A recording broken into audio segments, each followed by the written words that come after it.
Voici la carte du parc Kruger. On va avoir fait un safari de 7 jours dans ce parc. On va s'être concentré sur la portion sud, environ la moitié du parc, parce que c'est quand même assez étendu vers le nord. Dans le parc, on va avoir parcouru les routes qui sont rouges, qui sont en asphalte, et les routes jaunes qui sont en gravier.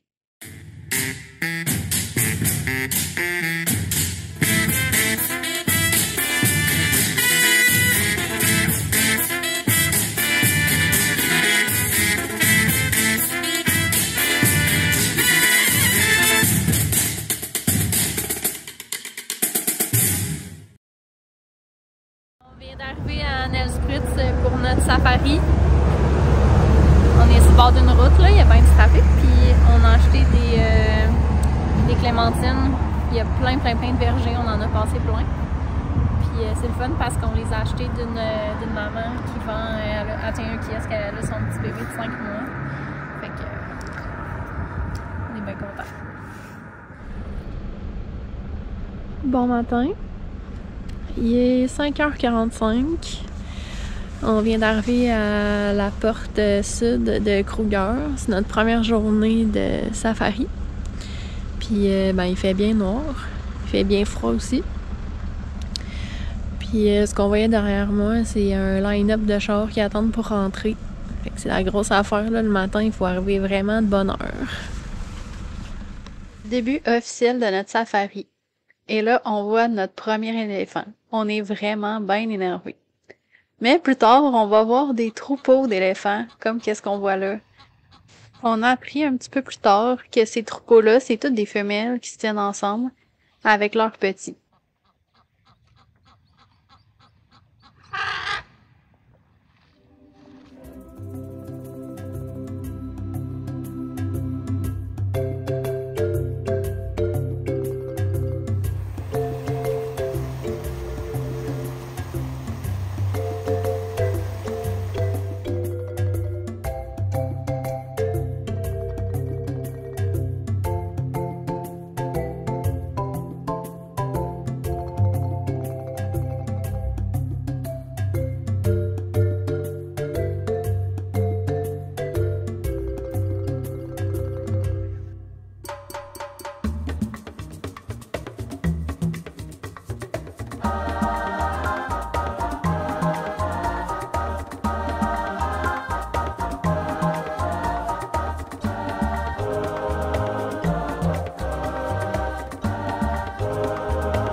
Nous sommes en juillet et c'est la saison sèche dans le parc Kruger. Ça fait que les rivières sont asséchées et que les routes sont vraiment plus faciles à parcourir. Quand on va là durant la saison des pluies, ça prend un 4x4. Mais le plus grand avantage d'aller là durant la saison sèche, c'est que les animaux sont regroupés où les points d'eau. Donc, sont plus faciles à voir. Ils sont pas dispersés au travers tout le parc parce qu'on voit que le parc est très grand.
C'est toujours agréable de pouvoir débarquer sur les ponts puis marcher un petit peu. Premièrement, pour se dégourdir les jambes parce que ça fait longtemps qu'on est dans l'auto. Puis deuxièmement, pour regarder les animaux qui sont cachés dans les rivières. Cette journée-là, on aura la chance de voir un crocodile qui se fait bronzer sur le sable. À ce temps-ci de l'année, il ne reste que quelques rivières et quelques points d'eau où est-ce que les animaux peuvent se désaltérer.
Bon matin. Ce matin, on a fait la grosse matinée, puis j'étais allée m'acheter un petit café au shop. Grosse matinée, il est 6 heures. On n'est pas parti avant que le soleil soit levé. Hein. Puis on a une super belle vue de la plateforme à Oliphant, là, au camp, où ce qu'on est à Oliphant. On est sur le bord de la rivière, puis c'est super beau. Puis je monte dessus.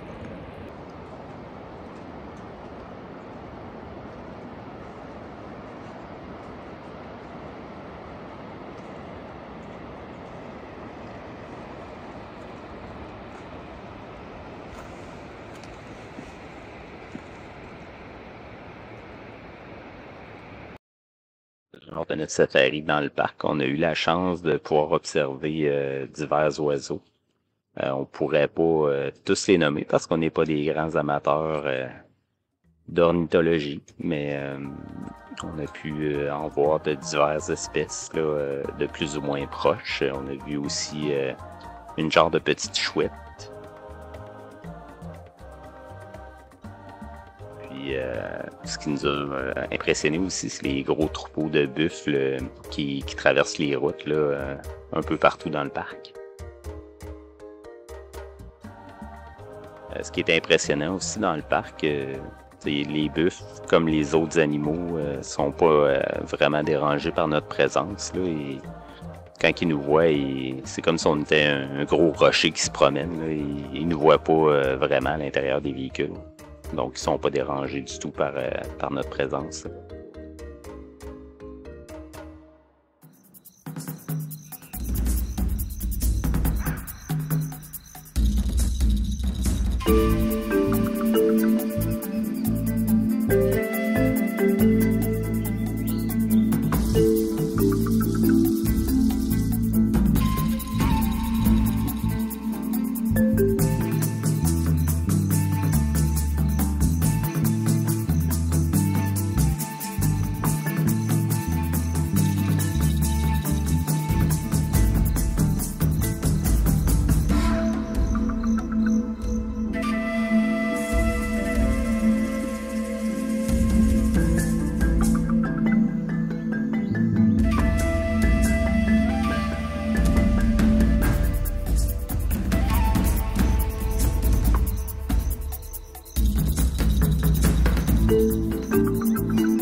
la nuit. Puis il est vraiment dur à prononcer son nom. Fait que je vais laisser Marco le dire. C'est Prétorioscope. C'est ça. À soir, il barre les gates à partir de 15h30. Fait qu'il faut être rendu ici.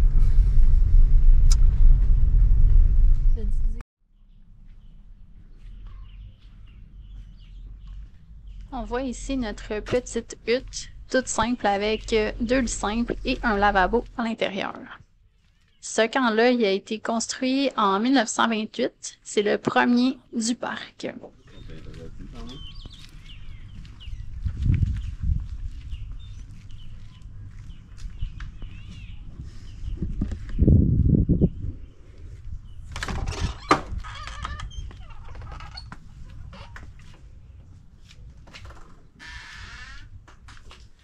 Bon, c'est assez sommaire, mais c'est parfait pour asseoir.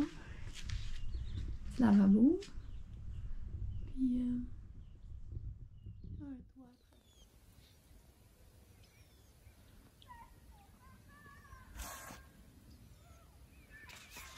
Aujourd'hui, c'est nous autres qui est en cage. On va dormir à l'intérieur d'une cage. C'est électrifié et tout, pour que les animaux puissent rentrer. c'est du sérieux. On pourrait avoir peut-être des lions, des gros chats comme aujourd'hui.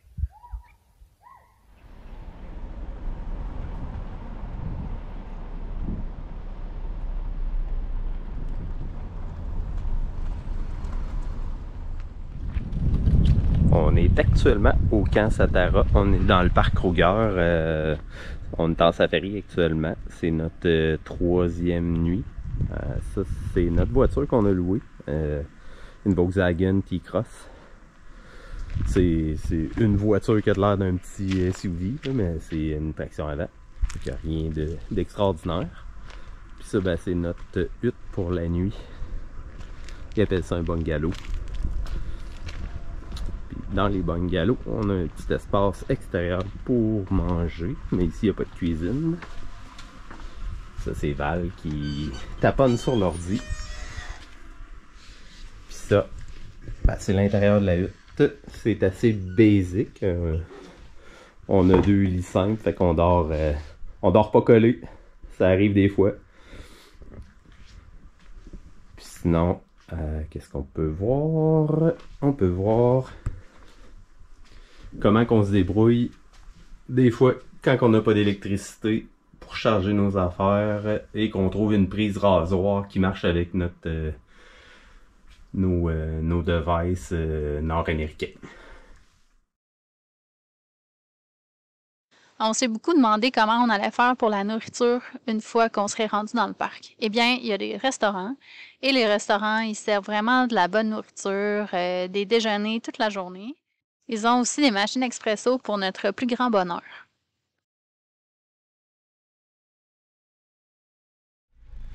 Actuellement, il y a un gros chat dans cet arbre-là. Mais quand il y a un gros chat, qu'est-ce qui se passe? Il y a un petit peu d'auto par là. Un genre de jam pack. Un genre de road. Puis par là aussi.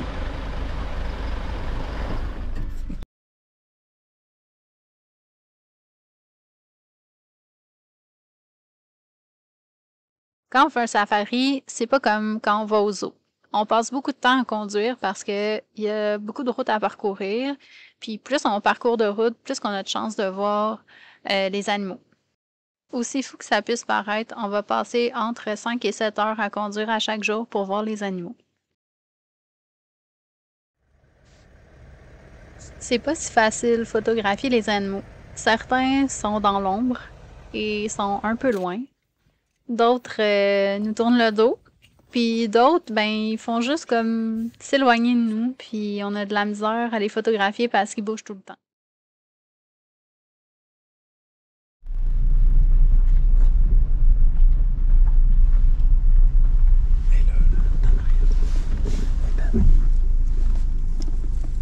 Jasmine, ça te bouge donc bien, ça.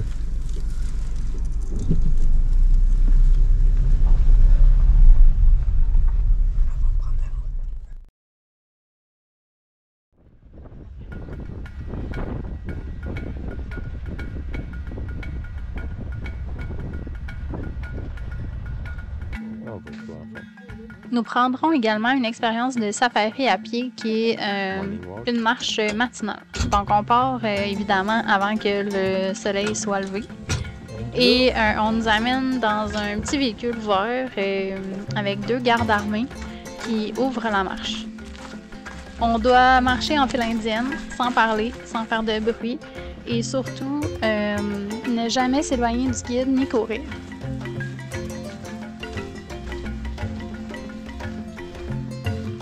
Nous entendrons les lions rugir au loin, mais nous n'aurons pas la chance de les voir.